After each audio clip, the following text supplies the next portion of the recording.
This is Perp back with another video, and I just got done checking out the first season of Tales of the Ninja Turtles. This is a animated series that is following up the Mutant Mayhem movies leading into the second movie. This will be my breakdown of season 1 and just my overall thoughts on where this could possibly go with the season 2 leading into the second Ninja Turtles movie. But I really enjoyed, or I should say I really liked the fact that they went back and just gave this whole series a 2D kind of style. There's 12 episodes in total. Each one is about like 20 minutes or so long, so it's a really easy binge to kind of get through each episode. And this season is broken up into two parts, if you really want to kind of look at it that way. Like, the first 6 episodes focuses on this new character, Bishop. And I also like how this is being kicked off as Leo narrating, and it's a part of this whole comic book he's making, and it's literally the Tales of the Turtles, just kind of documenting his and the other turtles' adventures and different stories. We get introduced to a lot of new characters, like I said, one being Bishop, and she is this person that pretty much creates these robots that are specifically targeting mutants.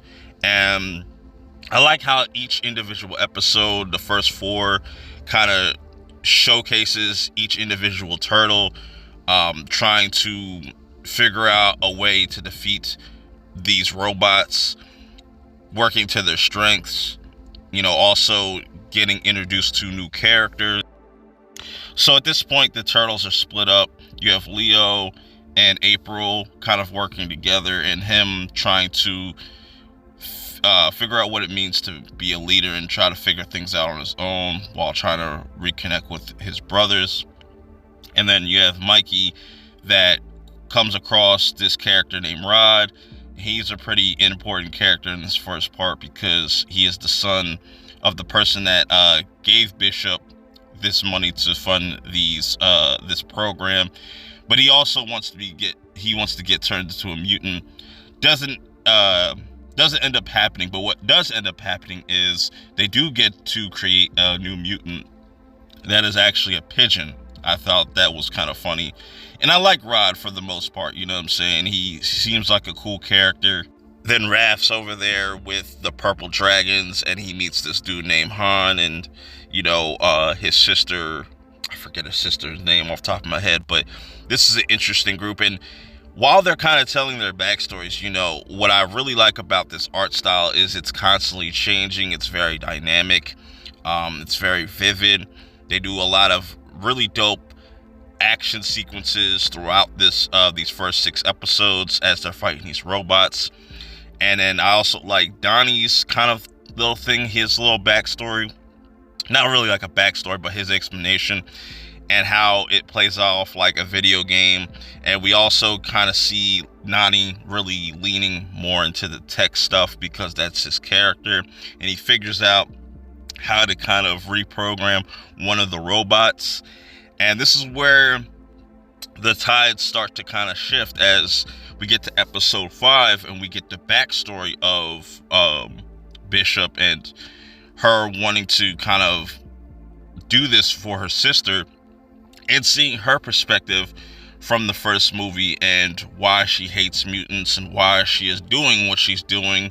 And we also see Rod's father, which all leads to this conclusion to this first part of the season, where now Bishop and the turtles are on the same side because some of the robots went rogue, the first ones that she made, and they're off to destroy the turtles. And the only way that they can destroy all of these robots is if they create an EMP and set it off above the city, which ends up happening. They are able to save the day, save everybody else from being killed off, and it seems like it's a happy ending. And then Bishop gets recruited by this like kind of mystery group and whatnot. I think they're called like something police. I forget exactly off the top of my head, but that concludes the first 6 episodes.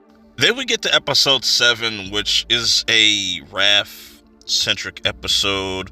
Almost seems like they're paying homage to like Storm of the Century here, and this definitely felt like filler, just completely random, you know, where he's telling the story. And I also find it kind of funny that it seems like Jackie Chan couldn't, you know, get his vocals in for Splinter, so they have him speaking rodent.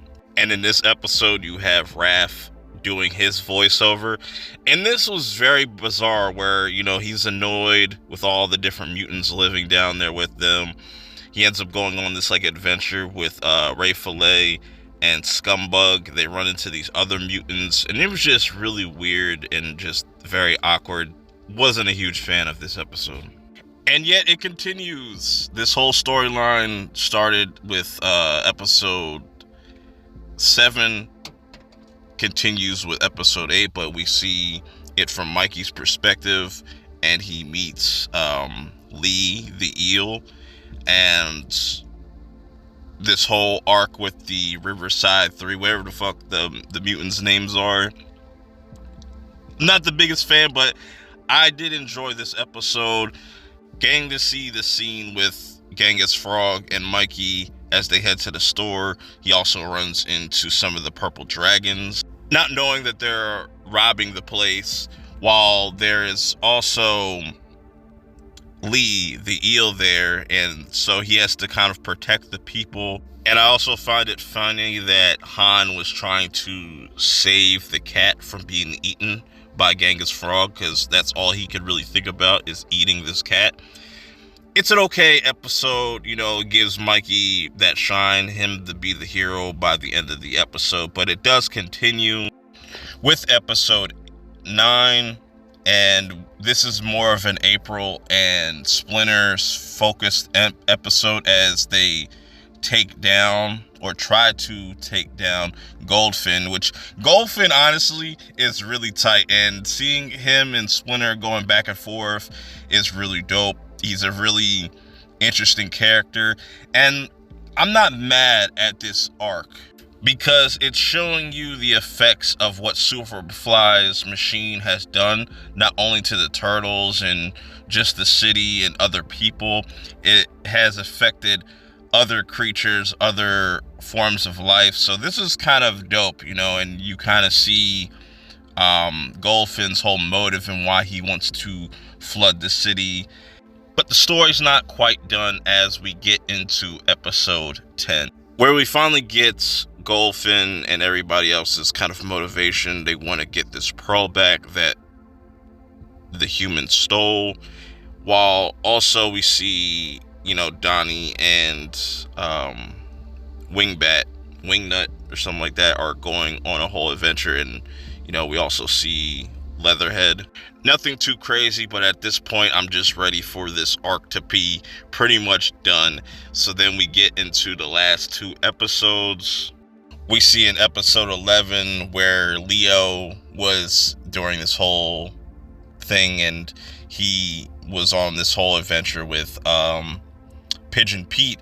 And what's cool about Pigeon Pete is his whole powers is he can have this like this heat vision, or this infrared type of vision.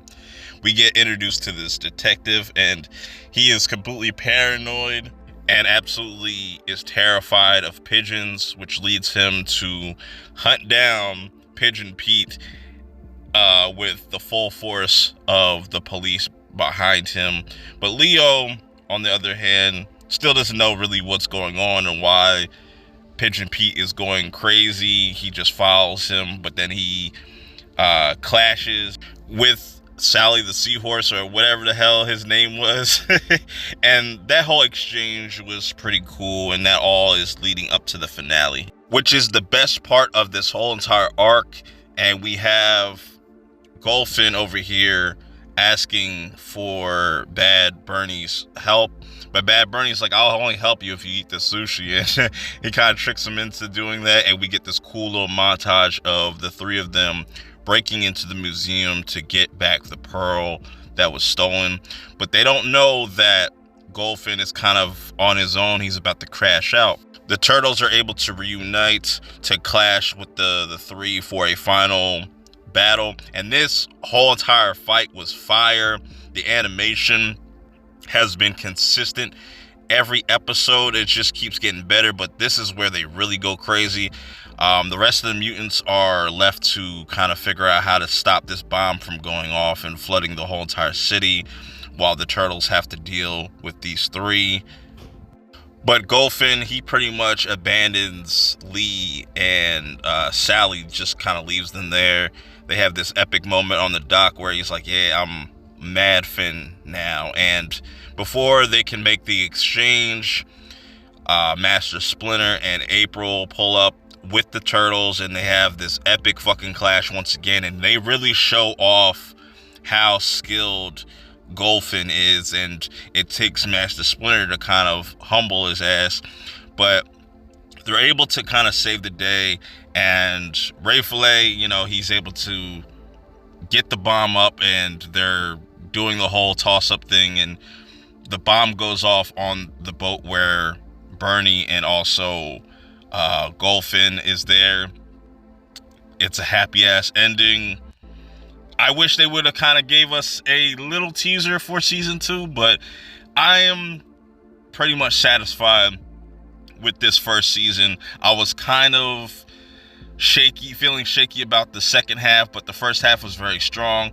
I really like the second half now, and just the animation has really been really dope with this series. I wish the whole movies were in this style. It's cool though. I think this was the best that the Turtles looked animated, even better than the movie, which is kind of crazy. I like these characters. It's funny. They gave the other mutants something to do. Just dealing with the aftermath of the first movie, I dug this, even though it seems like season 2 is going to deal more with the Foot Clan and Shredder, because that's going to be interesting, and to see if the Turtles are ready for that. But if you get around to checking this out, let me know what are some of your favorite episodes, favorite moments, favorite new characters, favorite action scenes, whatever you want to talk about in the comments below. Till next time, I will see y'all in the next one. Peace.